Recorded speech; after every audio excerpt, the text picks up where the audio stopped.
Morning, mate. How are you? Bloody good. How are you? Good. We're just waiting for Jack, but great drinks last night down at the Goldie with our investors and founders. What time did you pull up stumps? I think I ended up leaving about 8. So Yeah, carried on right. for a little bit. Wow, you again have let the team down early. It was a good night. It was great to see everyone, and especially to have Jason Seed out just coincidentally from San Francisco. So it was really good catching up with him. That ball of energy came down the street and into that venue and lit it up. We have to do a Burning Man with him. When we were talking, I'm like, I absolutely have to do it just so everyone can cringe. But outside of that, I think a lot of it gets lost in the ridicule because what Jason was actually talking about on the ground with the camp that he runs and some of the conversations in the sessions, like you couldn't hear a more genuine intent. Totally. Yeah. So my desire for Burning Man is really just to hang out in Jason's camp, like that crew and what they deliver and the energy he brings to it. It's just, and seeing all the photos and videos and the shenanigans, it's like, oh, we need to get there. No, and I hadn't seen Steve in ages. Was great to, a bit like Bades, I have to get my little step ladder out and climb 4 rungs up to give him a hug from my lowly level. Yeah, no, awesome to see Bades, Mikey. Like Mikey's just going from strength to strength post exit. Like I just, Talk about living the dream. yeah, yeah. And then even Wayne Farrell, catching up with him and all his stories of what's going on, and he's also living the dream. Like he's having a phenomenal time at the moment. Yeah, I think he's got into what's it called again? Not keel. Oh, total mental blank. But anyway, I think we've got to adopt a new sport, kind of like the Melanie Perkins to kite surfing. Oh, it's foiling. Foiling, yeah, that's right. He was talking about what's happening on the Goldie. Yeah.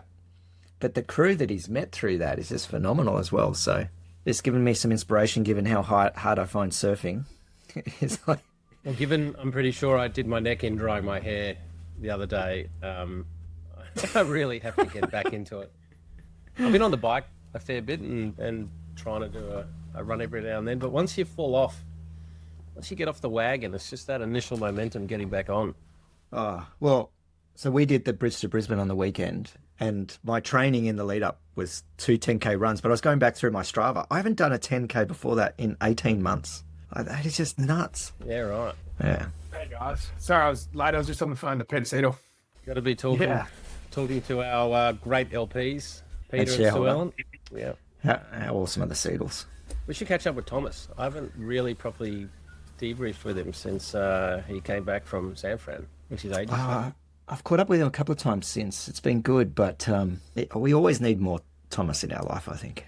He's a bit like Jack. He doesn't say too much, but when he does, It's gold. It's clear thought. Yeah. As How are you, opposed to Jack? us that just compensate with extra words. Yeah, that's it. Why use 3 words when 10 are available? What are you up to, Jack? Pretty much same old.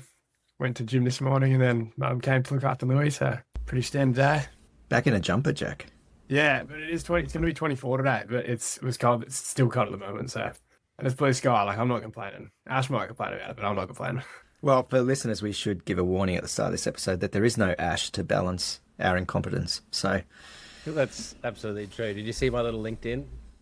I saw that. And the question is, where do I find these things? Is that The question is, what did you pay for that, Don? I had to do something because I referenced it at the end of last episode, and it was raised yesterday with someone who had listened that I'm talking to the Performance VC retreat from last weekend. Absolutely amazing. It's a bit like Fight Club though. First rule of Fight Club is you can't talk about Fight Club, but eight other founders and investors. It's just great when you can get out of the weeds, and I think what was one of the really great learnings is just the common patterns. That one of the things you get to see is, oh, hang on, a lot of people deal with the same stuff, and there's a lot of the underlying aspects, and made some really, really good new friends. So good. And also a bit like Fight Club, it sounds like the realization is a lot of the time you're just fighting your imaginary self. And it's... I tell you what, we are, I put it down in, what's that section we do? Theme of the week. just how we are the subconscious creators of all of our own misery. And then talking with them after, and with a lot of this stuff, it's like, we've spoken a couple of times on the podcast. How do you go a bit faster in the direction that you're seeking to go, and how do you make sure that that direction is a healthy direction, and how do you ensure the balance is kept? And it's because you got to be integrated. But anyway, it was great. See you at the next one. Well, all the feedback I've heard has been absolutely phenomenal. So yeah, it was a few funny. Yeah. So you get a group of people in a room and you get them comfortable with each other. It's amazing the laughs that you can get. But speaking of people that still aren't laughing, I thought we might do a bit of a recap on Strongroom AI, because there were some new court documents raised. And this is an article in Capital Brief. New court documents reveal how EVP is attempting to recover funds tied up in the collapsed startup, and how a key defendant in the VC firm's lawsuit is pushing back. The founder of a company acquired by the collapsed medtech, which was a company called Member Benefits Australia, and Strongroom AI used part of the EVP money and that raise to pay $7.5 million to complete that transaction. What I found interesting was this founder was also on the board of Strongroom AI. So it would be interesting to find out how the conflicts and what that person actually knew. But obviously they're pushing back, saying it was a legitimate transaction, leave me alone. And EVP are sort of claiming the other side of that. One of the things that stood out is there's a line in here, the defense used by the director and founder of Member Benefits Australia said that EVP became aware of the alleged wrongdoing at Strongroom AI around March 19th, but did not act to unwind the transaction and kept exercising its investment rights. This included keeping partner Misha Saul on the board as a director of Strongroom AI rather than causing him to resign, which it argues gave the fund access to Strongroom's books and helped to formulate its lawsuit. The reason why that stood out is what's funny with the law sometimes with these things is it sometimes isn't what the documents end up saying, it's what you did after finding out the information. And in my heyday of being a lunatic entrepreneur, thinking that they were 6'4" and bulletproof, is I acquired a helicopter company north of Brisbane. I don't know if I've ever spoken about this story, but I love helicopters. I learned to fly a while ago. When we went to list and the lawyers did a reputation review, they told me I probably should take down the video on YouTube of me flying a helicopter one-handed while I was videoing myself. I sort of lament that because I'll never have that for the kids to say, your father's a fucking legend. Have a look at this. Putting that to one side, when we were about to settle the transaction, I remember it was a Saturday and I was just doing some searches on the ATO website of this company, or maybe I was searching ASIC. And bugging me dead, the company I was acquiring had a wind-up order from the ATO. I'm like, what? So I get the lawyer out of bed and they hadn't done the search. And then on Monday, called up and he's like, well, you're not buying the company, you're buying the assets. That's my problem to deal with. That's not yours. And I'm like, whoa. Like later on, we would find that even CASA had taken them to task on things. Like it was a whole shit fight. But I didn't terminate the contract there and then with that breach because I really wanted the deal to happen. I wanted to find any excuse to make it happen. And so we kept things on foot while I tried to work things out, and we did more due diligence. We did all these things until finally we just went, no, we can't. Now, I'd paid a big amount of money already on this deal, which I just assumed because they'd breached contracts, I'd just be able to get back. But no, we ended up in a legal stouse where successfully they argued that after that point in time, I behaved in a manner demonstrating the contract was still on foot and that item wasn't an issue. And they produced a whole lot of evidence where I had moved past that. And therefore, it was now not a legitimate breach. It was not a legitimate cancellation of contract. And I ended up losing a fucking ton. And so these are the little lessons that stick filed away in the back of your mind that only come out in VC retreats over a weekend. But I thought I'd just share, it's important sometimes to act based on what you have in the moment, draw a line in the sand, and then come back at something. So then that way it doesn't bite you in the ass later. It's such a good point. I mean, that piece around that the partner stayed on the board and didn't resign at the moment of discovering this, but stayed on, which gave them access to information they could use in the lawsuit. Like in layman's terms, it's like, it almost feels like gaslighting to say, well, you stayed on and got access to this information just to take us. It's like, yes. But you're right. In the legal system, it's same in family court. Like if you tolerate behavior without taking action, no matter how bad that behavior was, the court can look at it as your acceptance of the behavior. It couldn't have been that bad if you didn't take out a DVO, for example. And similar back in previous job in intelligence, like the evidence chain, like how information was acquired determines whether or not it can be used. Even if you have the most damning information and evidence, you can no longer use it if there wasn't this like a chain track record of the evidence, but also how that first piece of information came about. And so the law can be a total ass with stuff like this. And how you act in these moments becomes part of the judgment. Yeah, and for me, this is one of the challenges when you've been around and you've made some screw-ups and you've had these failures, the feeling remains. And so when you're either advising a founder or an investor or someone's perceiving you're sort of overly negative or why are you worried about these kinds of things, and sometimes the experience doesn't come to the top of the mind, you're just left with the residual feeling of the fuck up. It's like, I've got a whole cupboard of these, but that's where I look back on those things with fondness, because I think it adds to our value that we can add to founders. Because if you haven't been in the mud and you haven't sat in a liquidator's environment, you haven't fought court battles and you haven't fought these things, I think you might just be missing a few tools in the armor.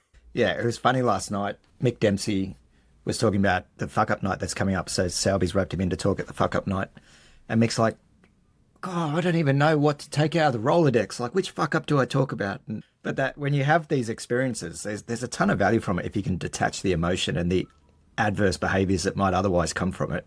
So long as you work through that piece, we learn more from the mistakes than from the successes. Jack, I'm hoping that we can just like through osmosis permeate our fuck ups down to the next generation so you don't need to make the same. You may be thinking what a fuck up it was to end up on this team, but that's a separate issue. It's well done. I think Jack's fully aware that he gets all the value of our fuck ups without having to make them. Lessons for founders, Jack. But hang out with two fuck ups. Yeah. I didn't realize Mick was doing it. Like I look at his life, it's like, what has he fucked up? Like he's got everything. That's the thing, right? Behind this thing, stuff that gave the lessons to create what Mick has created, like around some fireside chats, having a bit of a conversation with Mick on some stuff. Make no mistake, there are absolute fuck ups. I think it's going to be a ripper. So Lauren Hall will be joining as well. I'm going to go down for that one. I think it's going to be a great night. Yeah, I definitely want to be there. Well, sort of linked, I saw Jason Lemkin did a post. And it just caught my eye a little bit because the first line says, it might sound a bit crazy, but I wish a few more founders would go to jail. What does this mean? He says, when you invest, you take risk. That's part of the game. Some work out, some don't. It's okay in of itself. Your loss ratio accommodates that. But what has picked up in the last few years, he says, is fraud from founders. That combined with highly accelerated investing practices, hot deals are now done on a Saturday. It gives investors almost time to do no proper due diligence. And that's okay as long as everyone's honest. But making up numbers, claiming pilots as actual contracts, accelerating contracts, recognizing revenue in the month. My father has arrived. Hi, Dad. Hi, mate. Come and say hello to the team. We're just doing our weekly podcast. Hello, team. How are we? Yeah, awesome. They can't hear you because they're in the things, but How are you? and Hey, Bruce. all the listeners out there. I'll finish this and then what time's the wardrobe man coming? Tell you what, talk about fraud and people that should go to jail. It's wardrobe people, given how much they charge for a basic wardrobe. You've experienced this, Jack. Yeah. They charge so much money, don't they? That's Anyway, I'll see him shortly. So he says, if founders thought they might go to jail if they did this, everyone would slow down a little bit and the BS numbers and metrics just a little. The best ones all get funded. It doesn't matter. But maybe folks should slow down before they start making things up. What are your thoughts? Hell yes. We've seen this, right? And we look for evidence of this type of stuff, and as soon as we see it, we're out. But it's getting... If someone really wants to commit fraud, you can be sophisticated in hiding it. And like the Strong Room AI one, I think demonstrates this. Like it's I don't know if it's becoming more prevalent or we're just talking about it more, and maybe funds are being a bit more transparent about it. But we've been fortunate in avoiding a couple of deals to the point that we almost completed. Like we had capital in bank ready to be deployed, and we pulled the pin last minute and missed out on the management fees and everything else. But so glad that we've done that. Jack? Yeah, I think something surprising from Jason's post, like the last line there. Every VC I know has a $20 to $100 million loss coming in their portfolio from one of these deals. So I think like the textbook example for Australia is Strong Room AI, but if you take that out, like I couldn't name another one that is just outright fraud. So it's just funny to see the valley, like how much more prevalent it is, and that's probably a mature versus emerging market. But I also think like there's a correlation between when the market gets hot and when we see these type of bad actors come into the ecosystem, and that's probably like accountability from the investor's point of view, because we get silly, like DD, all those things become less and less because there's so much FOMO. I think that's a really good point though, Jack. Like I think you look at the speed at which deals were completed in that 21-22 vintage, DD wasn't getting done. Like not to that sort of depth to identify fraud. And I think your other point is spot on, Jack. It's interesting, like in Silicon Valley, I think it's also the nature of their culture, the hustle culture. And even having Jason Seed, our venture partner, there last night, and he was talking to a couple of founders, and he was just talking about in Silicon Valley, you have to present the hype, like you've got to present the vision. And I think that overstatement is almost part of the DNA, whereas Aussies are understated and tend to call it a spade a spade. I don't think we're like necessarily good at being direct, but I think we're a bit more transparent in the shit bits. Also, Jack, EVP was one of the few that took the steps that they did. There are cases where the incentives were so that people just decided to handle internally and get a better outcome they thought doing it themselves.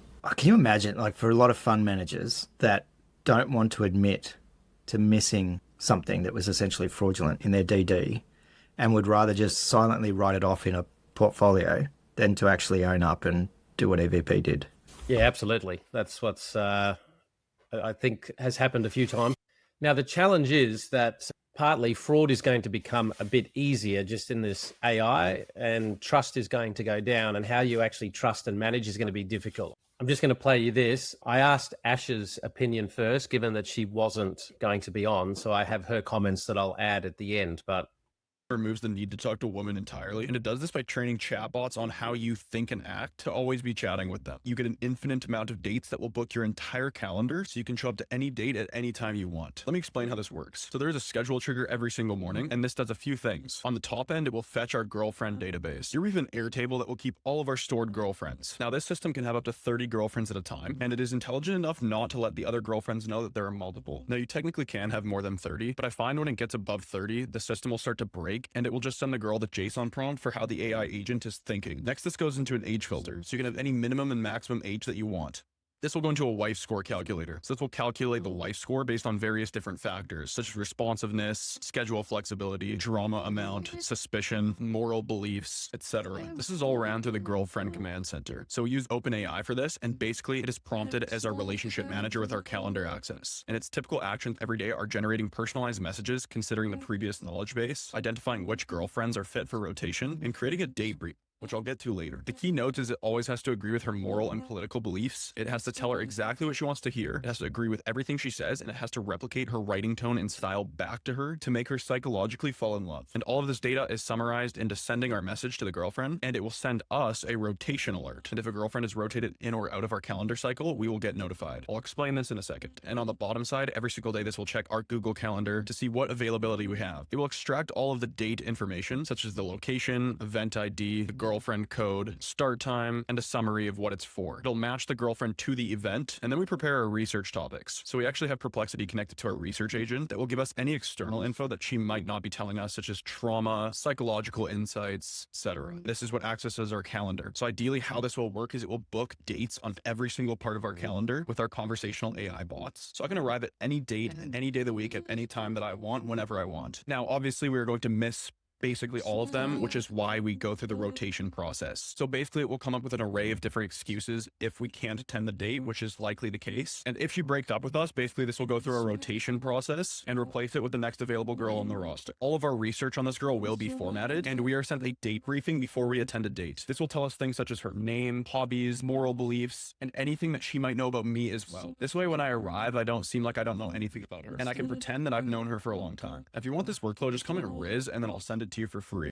That is probably one of the sillier examples that I could find. And I tell you what, as a father with daughters coming through, like how do you equip them to deal with dickheads like this? But the broad point being, we are very close to a position where you aren't going to really be able to trust what it is on the other end, trust the genuineness of anything. And I think what I'm going to be interested to see is what's going to be the corresponding tools that get built that people then use to actually highlight that they're in the middle of some kind of AI automated scheme. Yeah, it's a little scary. Like it's pretty terrible. It's like money, right? I think AI is just making people more of who they are. And did you guys hear the Diary of a CEO podcast with the expert in AI security? Yep. Right. You know, the reduction in cost to set up a large language model and your own AI system, which then means it can be used for nefarious purposes, and our inability to control or regulate that. So like this, as terrible as this example is, it's also pretty benign compared to other use cases that we're probably about to see. And so it's getting bloody scary. And I don't know how does civilization combat this? But I also think part of this, like you look at what this guy in particular has built, these rails of psychological manipulation. It's almost like the foundation layer of the Matrix simulation, right? Like, how do any of us know? How do I know that I'm actually talking to you boys genuinely? It's not just your AI digital twin that's on this podcast. Because it'll be a lot more coherent. And this is the thing, right? I do think like this is very Black Mirror-esque. Remember that episode where the dating apps went off and they like road tested everyone and then you found the perfect match? Like everything is sort of like the good and the bad of it. Because if done right, there are some traits and features we all have that are more compatible with others than others, right? And so helping understand that I don't think is the worst, but the problem is like everything in the world, they can be used for good and evil. So the question is how you don't fall victim to that. I can see dating apps where you have a digital twin talking to someone, like all these other digital twins, to identify, get the grunt work done, and then essentially connect. Okay. But that's roughly what he's spoken about there. Totally. But he's just dialed a few of these things like in a very manipulative manner, and now we're calling him evil. But on the just a few steps back, it wouldn't be evil; it'd be fucking helpful. And I think this is the thing: is whether it's transparent and both parties are opting in, or whether you're just being manipulated. Oh, that's a good point. Yeah, if both sides have their digital twins and it's known, that would be different. Yeah. Jack is just sitting there hoping he doesn't get asked. No, I know a guy that used to use the manual spreadsheet for Tinder, and he would have loved this back in the day. All I can say is thank God I'm married. I feel for my kids who have to grow up single and find partners in this world. Jack, I told you that in confidence. A. B, it was very helpful just trying to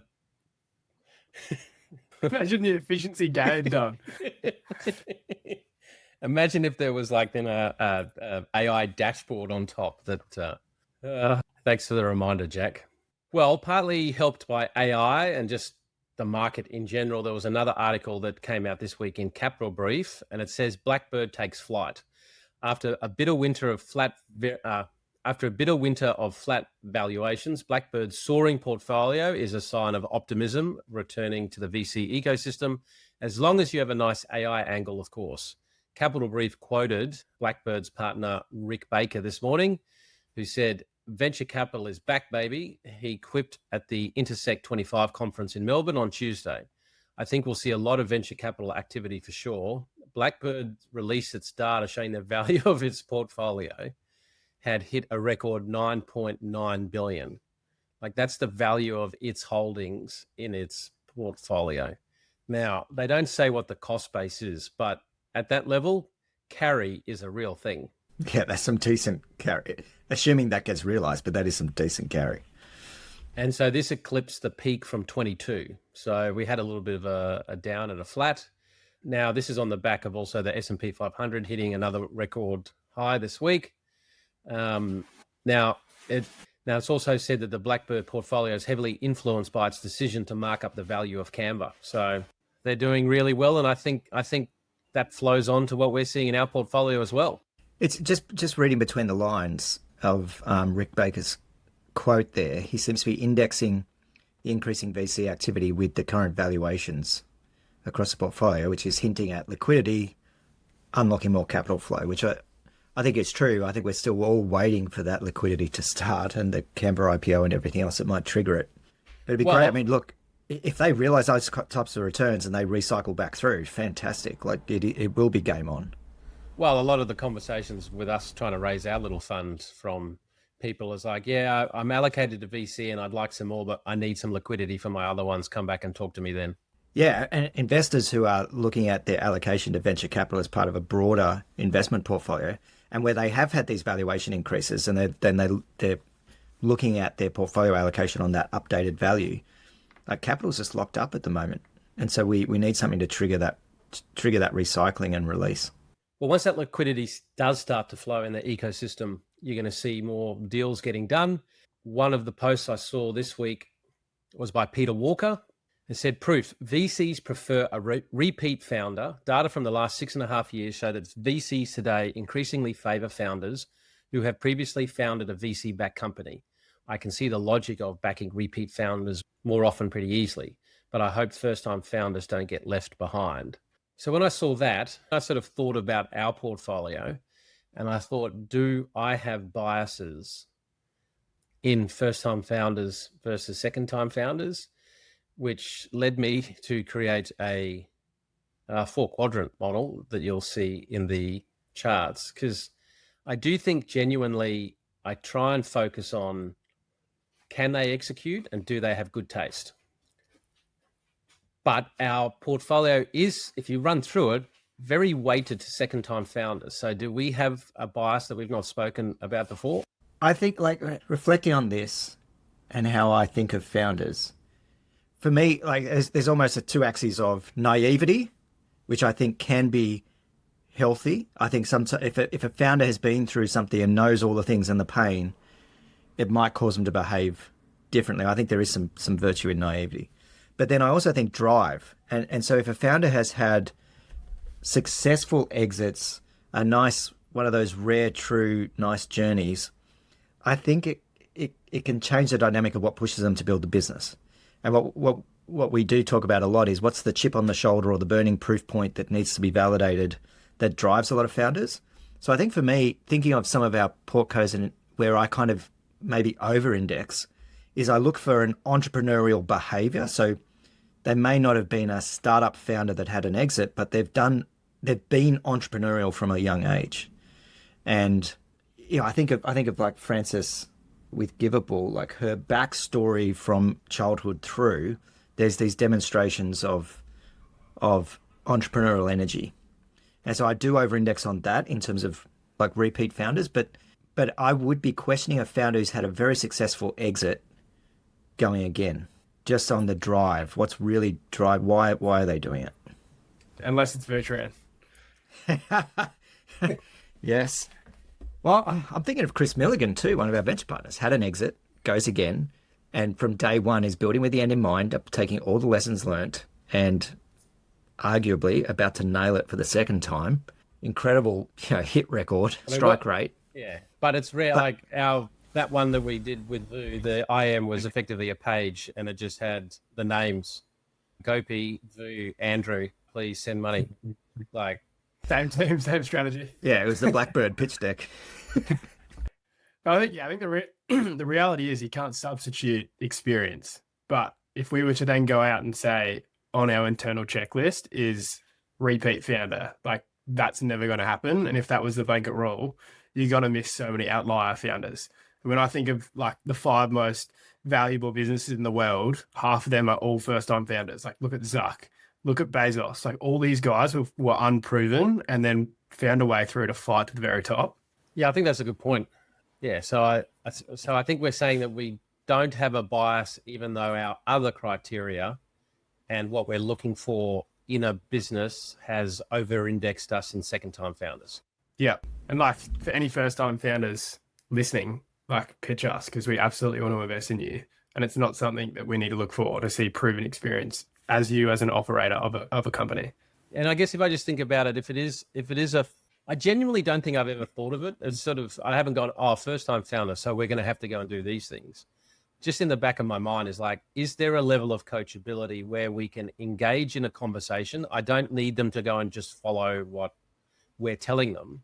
I need a level of conversation to say, okay, yeah, I understand that. Cool. I'll go and look at it. Or alternatively, do the opposite and say, no, I'm not going to do that. But for these reasons, what is difficult is where you have people that think they know everything already and then don't engage in that conversation and then cry spilt milk when things don't work out. Like that's just something we've learned. Life's too short and I'm not interested in. And the good thing is that those people tend not to listen to podcasts, so I don't need to worry about having a conversation afterwards. And I think just to tie it back to Peter's post, like I agree that it's easier as a repeat founder to go and get capital. And the same thing applies for fund managers. Like it's way harder as an emerging manager because you're unproven and we can't change that. That's just the reality of how the world works. But it's not to say that first time fund managers can't get the capital. And I have a belief that regardless of the economic cycle, regardless of your track record, a good deal will still get funded. So it's up to you, and it's all like the accountability is totally in your own hands. But the good thing for us is that the first time fund managers that did get funded, that then did well, demonstrate to produce outsized returns compared to fund managers on fund 4 and 5. So that's one of the things we've got in our back pocket.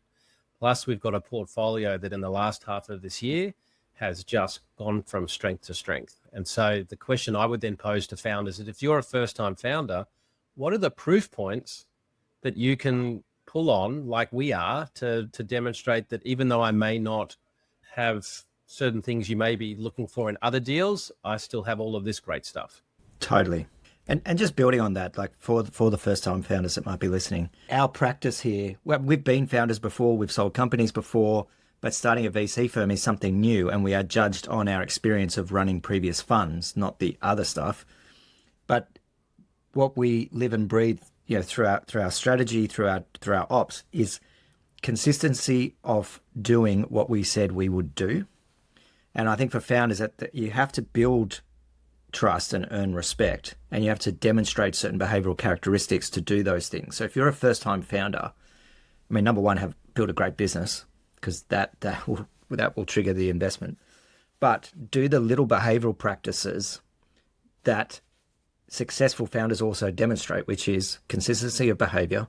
So regular updates, being on time with what you promise, but also focusing on the customer side, not the product side. And some of those things we've talked about before in the difference of kind of the line of sight of first-time founders versus second-time founders. Yeah, totally agree. Anything further you're in, Jack? Well, by the time you've got your business to a point where VC is ready, things look a little different. But there are also accelerators that look a bit like VC funds, or at least put themselves out there. Aaron, can you lead this one, given your experience of it? I'll be 5 minutes and then come back. Yep. You two, just you have a chat about it for a couple of minutes and then I'll... Yeah. Yeah, so this post was by Michael Batko, the CEO of StartMate, and it's talking about accelerators versus VC funds, or when accelerators kind of act as VC funds. And it referenced 69 active accelerators in Australia, but only 4 invest. Now, straight off the bat, I don't think you are an accelerator unless you are investing. So I'm a bit of a stickler on this one. I prefer the GAN definition of accelerators, which is the Global Accelerator Network, kind of where accelerators started. They had to invest in the companies to be considered an accelerator. Otherwise, you were a program or an incubator. But we can let that pass. But broken down, and he talks about the different types of accelerators, so and different types of business models that underpin accelerators. And there's only a handful of them. So some are government funded. The challenge with that is they don't have longevity because the grants stop. And I experienced this previously running accelerators. As soon as the government kind of moves on to something else, the program dies. There's the corporate-backed accelerators, which I've experienced this running the Mira-D program out of River City Labs. It was great until exactly like Batko describes here, leadership reshuffle at Telstra meant the program got killed and Mira-D died. Same with universities. I've been part of university accelerators. They're great until there's a reshuffle of strategy, and then everything gets killed. And we saw that with Blue Box out of QUT. We saw it with other smaller programs out of QUT and other universities. And then a VC fund where a VC runs essentially, or the investment arm runs the accelerator. And actually, I've seen that model work quite well. So StartMate would be one. Techstars would probably be the biggest example globally. I prefer that model personally. The problem is when you're a founder looking at accelerators, they should really be understanding who's backing the accelerator and what that longevity looks like, because a lot of the value of an accelerator program comes post-program in terms of the ongoing networks and support. And that's where I think Techstars, 500 startups, those that are more VC run, tend to perform better. So I think this is a really good and timely post.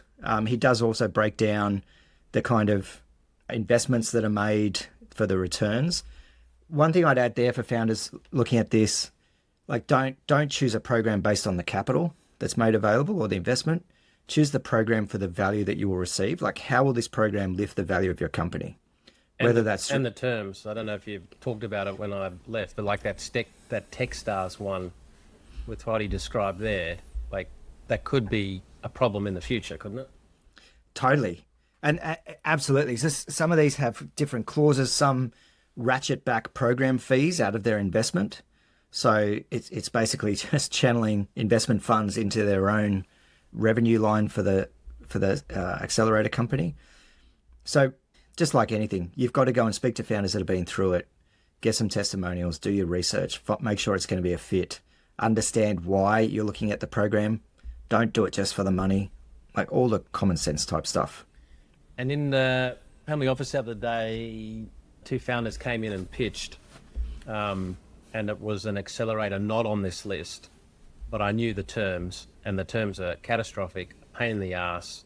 Yep. I don't have the emotional bandwidth at the moment to even deal with it. And so I was like, sorry, we're not even going to progress this conversation because we've got a lot going on at the moment and I can't deal with it.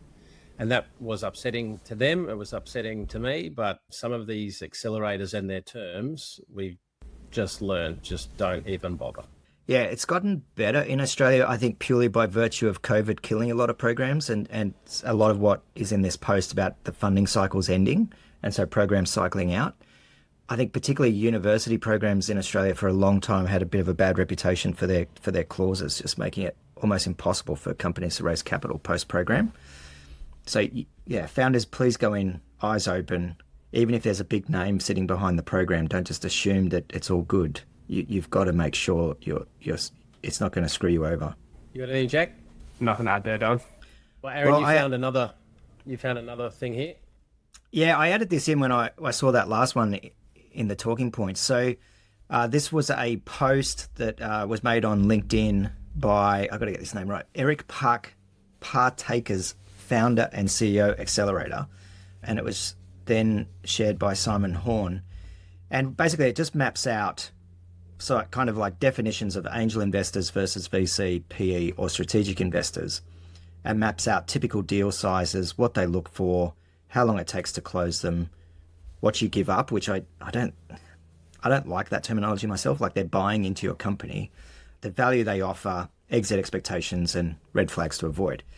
Where I kind of have an issue with these types of posts, on the one hand, they're designed to be educational to help founders understand the difference with these different investor buckets.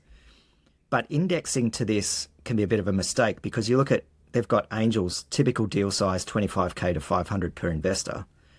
But we know angels that would be putting in $1.5 million checks.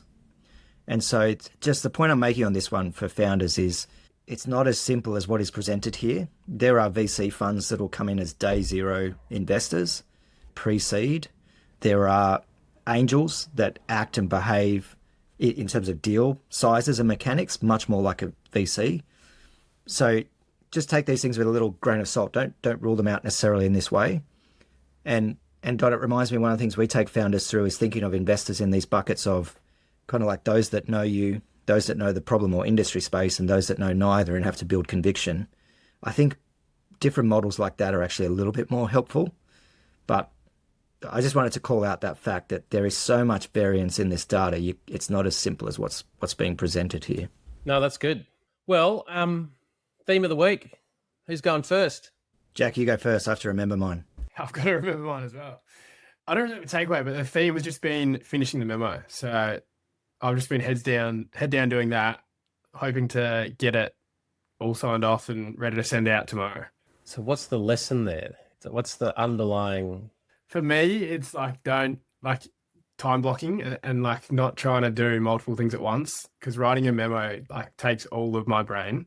So I can't have other things. Like I can't have my phone flicking with WhatsApp from the tribe team. Like I just got to lock in and really focus on getting it done.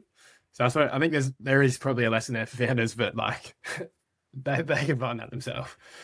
Yeah, and if the WhatsApp is going to go, it would be preferable if it's not another dumb Instagram reel or a meme from someone. Don McKenzie. No, it's so true, Jack, because it like my theme from the weekend and just general, I put it under burnout, and I didn't realize how much the dance card that I've created for myself, that was the other little theme. We like when you're able to sit in a position where you see a few more patterns and you just realize you are the architect of these issues. And often we don't realize the subconscious things that are driving us. But a common thing in the room for some was this sort of burnout of the rat wheel and why are we doing certain things the way we're doing it. And that then flowed into a couple of people that I've spoken to in the last few days where they were able to unpack that, don't know why you're doing something in a certain manner, but you sort of work out why and you just stop doing it. The universe rewards with suddenly results that you've been pushing and pushing and pushing for and just fighting a little bit too hard.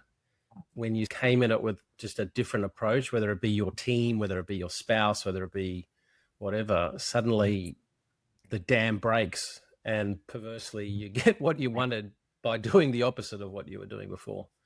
It was a good reflection on this idea that you'll get more done by doing more and pushing yourself harder.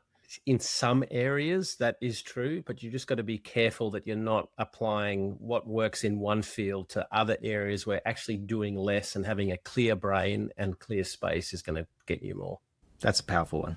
Mine was, we can be so head down in the business and focused on the gaps and solving for the immediate problems that you often don't take the moment to look at what have you actually achieved. And so for me, a couple of things are pulling together data this past week. One data set was individuals who've been on a tribe mission, asking them how much capital have they raised since a mission.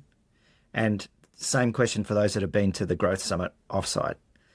And just put numbers to it. So far, I've only heard back from about 2/3, but mission alumni have raised collectively 84 million since being on a mission. And offsite participants, the retreat, 44 million since being on the offsite. But what was even more powerful was the comments that they came back with of how transformational these experiences were, the lift in revenues in these different markets, the number of them that are actually now living in those markets and doing business there, building teams there. So it's so easy to get caught up in the day to day. And then when you actually look at the numbers like that, we've only been delivering those events for 4 years, arguably actually 3.5, and already over 130 mil. And when I think of others that haven't responded yet, actually the number's closer to 150, 160 in total. But then also looking at the deals we've been looking at recently, like we are spoiled for deal flow right now, and our strategy is proving to be effective and differentiated. We've got really bloody good deal flow, but just not enough capital. But then looking at what capital could we have deployed on reasonable terms into these deals had we had access to that capital. And just in the last couple of months, we could have deployed another 7 million of capital into bloody good companies. And when we translate that out into our management fee and how that affects our OPEX, like we have a cracker of a business if we can solve that one problem. And so for me, it's just been a bit of an aha moment of actually look at your numbers, track your metrics of what are you achieving, what's working, and what's not. And it's, yeah, I've got to say, it feels bloody good hearing this feedback from alumni, because that intersection, I mean, it's why we do this, right, Don? Like, helping the founders is the bit that is the soul fuel, and it's just really good to, when you actually get a data point that reaffirms, oh yeah, we are actually adding some value here. Yeah, well, I can't remember who said it, but it's sort of like the gap and the gain. Entrepreneurs are always looking at the gap. They're always looking at the gap. That's the thing we're trying to solve for. Often, and the weekend highlighted, often the gap is trying to solve for something else that we're not conscious of. But you've got to try and find some balance and looking at the gain as well, and find a way to use that as fuel to cycle through. And I do reflect sometimes a lot of the advice that we dish out. It's just the way the universe is. We do find difficult ourselves in the moment to do the same, do the same thing, because building a business is hard. I don't care where it is in the capital stack, but I think the more you can go, okay, I'm doing the right thing. But at the same time, there are some, I think, on the other side that anchor too much on the little wins and aren't willing to look at the bloody gaps. So then, it's like everything. It's a balance. It's a balance. Yeah, don't get me wrong. I'm still freaking the fuck out, but now it's directed at a very one piece of the gap. Well, rule number 1, don't get dead. Like a lot of things in life, you just got to do the things that keep you in the game, and the universe may reward that. Oh, that was a convo last night. One of Tribe's mentors. You don't have to be smart in this game. You just have to not die. It's a time-based thing, and you have to survive the 7-year valley of death that is VC. The fact that he keeps anchoring on that you don't have to be smart bit. He leads with it. Like he leads, like, is he trying to comfort us? Well, he tries to be a bit self-deprecating. I wasn't smart. It's like, look, you idiots. That's good. Anything else, Jack? Well, I'll get into some charts quickly. This is the US customs duties going back to 2020. Pretty flat, like 8 billion a quarter. And now you can see the tariffs. If that was an early stage business, you'd throw money into that, wouldn't you? That's just an up and to the right J curve. So it's like gone from 7 million to 30 billion. And I assume it's going to go even higher. This is, we've spoken about it a few times before, but this is the Wilshire 5,000 to GDP ratio. This is one of Warren Buffett's measures. So this is going all the way back to, well, that roughly looks like the 70s. The mean is around about 90% of GDP to the Wilshire 5,000. The tech rec of 2000 hit just below 150,000. 2007, just before the GFC, was like 120,000. No, 120%, sorry. Before that was 150%. We are now at 200%. So don't know whether this is good or bad. I do have a feeling that we've got to be careful with some of these linear things, that we do live in an exponential world. And so once upon a time, a certain percentage was acceptable. Now we're in a certain age. We've got to be careful that you leave some growth for exponentiality. But one of the things driving it, this chart here, is splurging on AI. So this is the estimates of capital spending over the next 12 months just for Alphabet, Amazon, Meta, and Microsoft. And again, that has gone up and to the right, and it's closing in on $400 billion. and no slow of like it is accelerating. And listening to the founder of Macaw yesterday on 20VC, they went from 1 million to 500 million in revenue in 17 months. It is the fastest growing company on the planet in history. And that's all driven by the spending essentially of these four. Now, is it sustainable? Again, this is not financial advice. These are just, this chart goes back to 2009 and it's plotting central bank liquidity in trillions of dollars, along with the market cap of Apple, Amazon, Facebook, Google, Microsoft, and Netflix. Now, it's roughly correlated since 2009 that as central bank liquidity goes up, so is the market cap. And some people talk about causation and correlation, but we are now starting to see a real divergence where central bank liquidity is really tailing off, and it is leaving a big gap between it and the market cap of those others. So for the people out there that think that central bank liquidity drives a lot of this, they're putting forward that it may not be sustainable. This is another one of these charts. This is plotting the global M2 in billions of dollars on a monthly basis, along with the Bitcoin price. And as we've discussed in this podcast before, these two charts often correlate so closely. And for those at home, it's like a 1-for-1 chart. And sorry, I should also say that it's the global M2 on a 12-month lead. So they've just time shifted it to put Bitcoin back 12 weeks, because a lot of people just think that Bitcoin is an expression of global M2 and it's just delayed by 3 months roughly. And so if this correlation continues to play out, we've got a lot more to run on Bitcoin. Might go and jump in a little bit. But behind the scenes, this is the year-on-year CPI print. There's a lot of talk about interest rate cuts, and the Fed cut it last night. But what I do find interesting is since April, CPI year-on-year has been creeping up.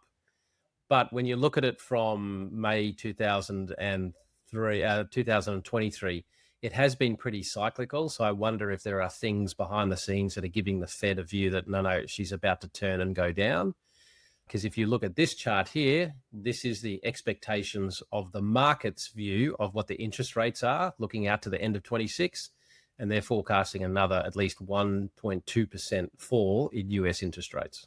Now, underlying that, this is a chart we've discussed a few times going back to 1953. This is the unemployment rate in the US, and it continues to tick up. And as we've talked about before, a body in motion tends to stay in motion. Once it starts to tick up, it keeps going up. And once it starts to tick down, it starts going down. Now, behind the scenes as well, this is US non-farm payrolls year on year. So this is for the people that are employed, the change in their payroll, excluding the farming sector, and wage growth continues to shrink. It's down to 0.9%. But again, like the others, a body in motion tends to stay in motion. We have been questioning intelligence in some of the episodes. This chart here, going back to 1998, this is the share of US 12th graders who score basic or above on national tests for reading and maths. And since 2013, when was the peak of social media coming in, maths and reading have certainly dropped off. And that's from the National Assessment of Education.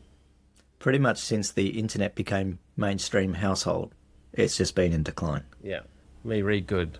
Let's end on a happy note. This is the most common cause of death in Australia. This is a chart that looks at coronary, heart, dementia, hypertension, diabetes, all sorts of things. Coronary heart disease is still up the top at 20%, then dementia 18%, hypertension 12.5%, and it goes all the way down. I think one of the things I've become more attuned to as life goes on is that certain health things are actually the outcome of other stress-related factors. And so we've got to be careful of what we're doing, given what we may be giving up. All right, that's that. What are you looking forward to? I've got a mate's buck show this weekend, so should be a good time on Saturday. Bucks show. It's not even a party anymore. It's just gone straight to a show, has it? Isn't that what everyone calls it, a buck show? I've never heard it called a buck show. Not the ones I go to, Jack. I've always tried to hide that fact, which is why it's just a party. Oh, good. Well, I'm looking forward to our first Saturday where there is nothing on. No kids' sports, presentations, performances, hikes, anything. It's just a day at home. And yes, I don't care what you think of me. For me, that is exciting. You've earned it, buddy. You've earned it. Yeah. What about you, Don Don? School holidays next week, and we will be going to Moreton. So I'll be dialing in from Moreton. I have the Starlink. Praise be to Elon. What a wonderful man. And yeah, looking forward to. The weather should be pretty good. And at Kringle at low tide, the pools warm up in the sun, so the cold shouldn't be too much of a problem. It's going to be so good over there. Like the weather at the moment. I'll be at my old man's at Glen Innes, which means it'll be a bit cooler at night. But I'll be dialing in from there. Yeah. All right, good one. Well, we'll catch you on the other side. Thanks, Sounds good. lads. See you guys. Yeah.